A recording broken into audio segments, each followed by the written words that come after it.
Jinsiy aloqaning shahvat tez otilib ketishi natijasida qisqa bo'lishi qanday kasallik? Uning davosi bormi?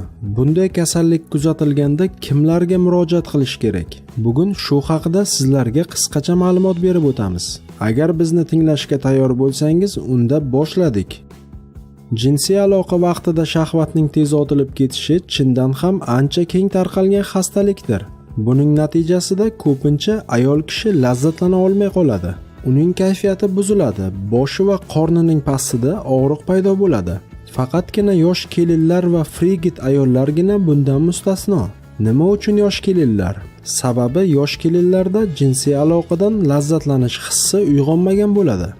Frigid ayollarga keladigan bo'lsak, bunday ayollar jinsiy aloqadan umuman lazzat olmaydigan ayollardir.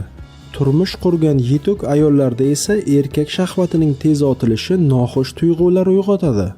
Xo'sh, shahvatning tez otilishi qanday sabablarga ko'ra bo'ladi? Birinchidan, uzoq vaqt jinsiy aloqadan tiyilishga to'g'ri kelganda.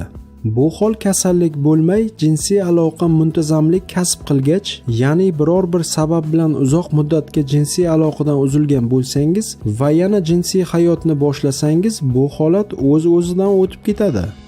Ikkinchidan, markaziy asab sistemasining toliqishi. Bular stress holati, kam uxlash, ishxonada yoki oilada notinchlik bo'lsa va hokazolar natijasida.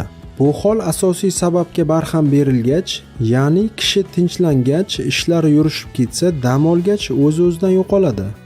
Uchinchidan, jinsiy a'zolar va birinchi navbatda prostata bezida yallig'lanish paydo bo'lish natijasida. Olimlar prostata bezini erkak kishining ikkinchi yuragi deb bejiz atashmagan. Bu xastalikni mutaxassis urologlar davolaydilar. Yallig'lanish davolangach shahvatning tez otilishi ham barham topadi. To'rtinchidan, o'z kuchiga ishonmaslik. Tasodifiy sababga ko'ra bir yoki bir necha bor shahvat tez otilib ketsa, endi doim shunday bo'ladi deb o'zini ishontirib qo'yish natijasida. Bu ham kasallik hisoblanib, davosi bilan asosan ruhiy muolaja bo'yicha mutaxassis, ya'ni psixoterapevtlar shug'ullanadilar. Yuqorida aytib o'tilgandan boshqa sabablar orqali ham shahvat tez otilishi mumkin.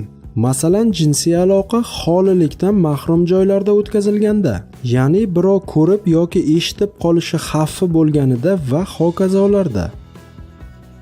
Sababidan qat'iy nazar, agar o'zingizda yuqoridagi xastalikni sezsangiz va bu o'z-o'zidan o'tib ketmasa, albatta mutaxassis shifokor, urolog yoki andrologga murojaat eting.